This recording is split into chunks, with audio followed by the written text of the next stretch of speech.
ఓం సాయిరామ్. సమర్థ సద్గురు సాయినాథ్ మహారాజుకి జై. సాయి భక్తులందరికీ నమస్కారం అండి. మన బాబా గారి దయ వల్ల మనందరం బాగుండాలి, సంతోషంగా ఉండాలి అని చెప్పి మనస్ఫూర్తిగా కోరుకుంటూ ఈరోజుటి వీడియో స్టార్ట్ చేస్తున్నాను ఫ్రెండ్స్. ఇక ఈరోజు వీడియోలో మనం చూడబోయేది ఏంటి అంటే, బాబా గారు మనకి ఒక కథ చెప్పడానికి వచ్చారండి. ఈ కథ గనుక మనం ఎవరైతే వింటామో, ఎవరికైతే ఈ వీడియో కంటపడుతుందో వాళ్ళందరికీ కూడా తెల్లవారేసరికి కళ్ళు తెరిచి చూడగానే బాబాగారు ఏదో ఒక రూపంలో దర్శనమిస్తారు అని చెప్పి బాబాగారు అయితే మనకు చెప్తున్నారండి. ఇది అక్షరాల నిజం ఫ్రెండ్స్, జరిగిన కథ. అంతేకాకుండా నిజంగానే బాబాగారు ఏదైతే చెప్తారో అదే చేస్తారు. కాబట్టి ఎవరైతే ఈ కథ వింటూ బాబాగారి మాటల్ని వింటూ నిద్రపోతే గనక ప్రశాంతంగా హాయిగా నిద్రపడుతుంది. తెల్లవారేసరికి ఏదో ఒక రూపంలో మన ముందు ఉంటారు అనేది నిజం.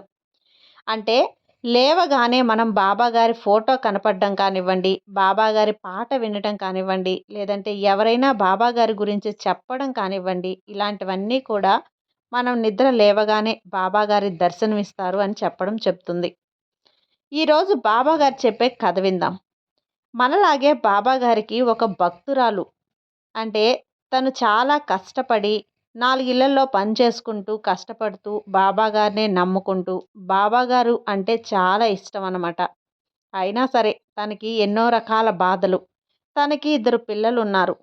వాళ్ళిద్దరు పిల్లల్ని చదివించుకుంటూ ఏదో ఒక పని చేసుకుంటూ బ్రతుకుతూ ఉంటుంది. తన భర్త తనని ఎన్నో బాధలు పెడుతూ ఉండేవాడు.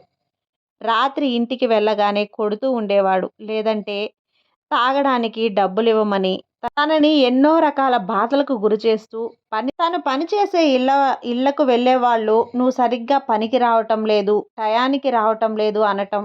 తను కూడా ఎన్నో రకాల బాధలు. తన పిల్లల్ని సరిగ్గా చూసుకునేవాడు కాదు. అంతేకాకుండా పిల్లల్ని చదివించాలన్నా తనే కష్టపడి పిల్లల్ని చదివించుకుంటూ ఉండేది. ఇలాగే పిల్లల్ని చదివిస్తే గనక ఒక దారికి వస్తారు అని చెప్పి ఆ పిల్లల జీవితం నాలా కాకుండా మంచిగా గొప్ప స్థాయిలో బతకాలి అనే ఉద్దేశంతో కష్టపడి పిల్లల జీవితాన్ని, పిల్లల్ని మంచిగా చదివించుకుంటూ ఉండేది. ఒకరోజు ఇన్ని బాధలు వచ్చినా సరే ఆ బాబా గారికి చెప్పుకుంటూ ఉండేదన్నమాట. ఏంటి బాబా నాకు ఈ బాధ, ఎంత కష్టపడుతున్నానో, కాళ్ళు చేతులు అన్నీ నొప్పులు.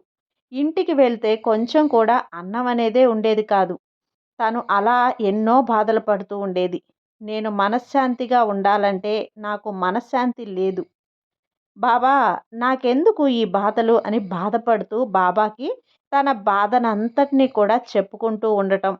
ఇలా ఒకరోజు ఏమవుతుందంటే, తను పనికి వెళ్ళే చోట డబ్బులు అనేటివి దొంగలించబడతాయన్నమాట. అప్పుడు ఆవిడ డబ్బులు కనిపించడం లేదు, నువ్వే ఈ డబ్బులను దొంగలించి ఉంటావు అని తనని పనిలో నుంచి తీసేస్తుంది.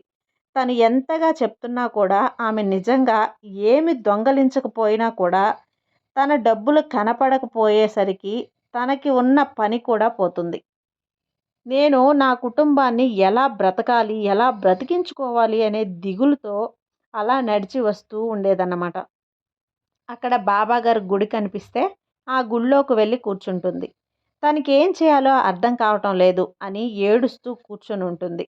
బాబాగారు నాకెందుకు బాబా ఈ బాధలన్నింటినీ, ఏదో ఒక దారి చూపించు తండ్రి, నన్ను ఈ బాధ నుంచి బయటపడి నాకు కూడా ఒక పని అనేది చూపించు. నాకున్న పని పోయింది, పైగా నా మీద నిందలు కూడా వేస్తూ ఉన్నారు. నా భర్త ఏమో నన్ను ఇలా బాధ పెడుతున్నాడు, తిట్టడం, కొట్టడం, పిల్లల్ని బాగా చూసుకోకపోవటం. నేను చాలా నరకం అనుభవిస్తున్నాను. ఇంకా నేను ఎన్ని రోజులు ఇలా బాధపడాలి అనేసి తను ఏడుస్తూ అక్కడే నిద్రపోతుంది.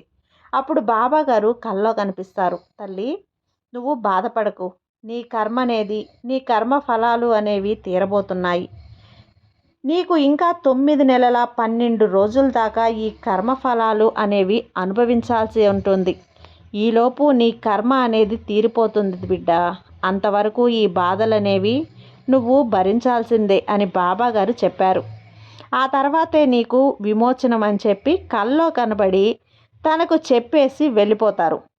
తెల్లవారే లేచి చూసేసరికి బాబాగారు నాకు కలలో ఇలా చెప్పారు కదా! నాకు ఇన్ని రోజులే ఉన్నాయా? ఆ తర్వాత బాబాగారు నాకు సహాయం చేశారు.